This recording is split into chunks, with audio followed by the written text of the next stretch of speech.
Friends, সকাল থেকে আর আপনাদের সাথে যোগাযোগ করার সময়ই পাচ্ছি না, তাই এতক্ষণে চলে আসলাম। নিঃশ্বাস নেওয়ার সময় নেই। সকাল থেকে ছেলেকে স্কুলে পাঠালাম, ছেলের বাবা গেল, সব খাওয়া দাওয়া করে কমপ্লিট করে এই এসেছি এখন আপনাদের সামনে।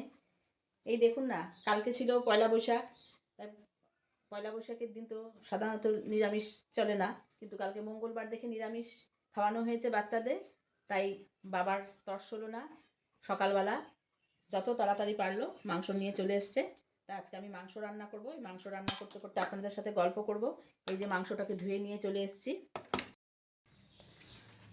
মাংসটাকে এখন লবণ হলুদ দিয়ে মেখে রাখি, অল্প কিছুক্ষণের জন্য ম্যারিনেট করে রাখি। লোকাল মুরগির মাংস, ব্রয়লার চলে না, ব্রয়লার খায় না, লোকাল মুরগির মাংস। এই যে এখন একটু লবণ হলুদ দিয়ে মেখে রাখছি।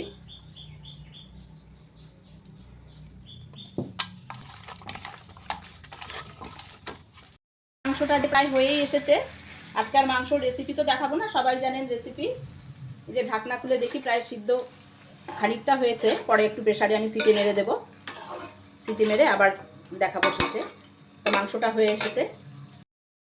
এদিকে দেখুন ভেন্ডি কেটে রেখেছি, ভেন্ডি ভাজাও করব। মাংস, ভেন্ডি ভাজা, আর দেখা যাক কি হয়। আমার মাংস রেডি হয়ে এসছে, এখন শুধু পরিবেশনের পালা। বন্ধুরা দেখুন আমি চলে এসেছি আজকে প্রতিদিনের মতো সেই দুপুরের থালি নিয়ে। তো দেখুন আজকে আমি কি রান্না বান্না করলাম। আজকে তো আপনাদেরকে দেখিয়েছি, সকাল থেকে সেই ব্যস্ততার মধ্যেই ছিলাম।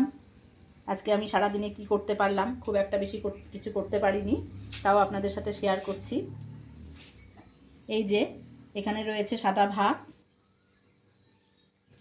রয়েছে মুগের ডাল, আর এটা হলো সেই ভেন্ডি ভাজা যেটা আপনাদের দেখিয়েছিলাম যে কেটে রেখেছিলাম, সেই ভেন্ডি ভাজা। আর সব কিছু মিলিয়ে, সব সবজি মিলিয়ে একটা নিরামিষ তরকারি করেছি।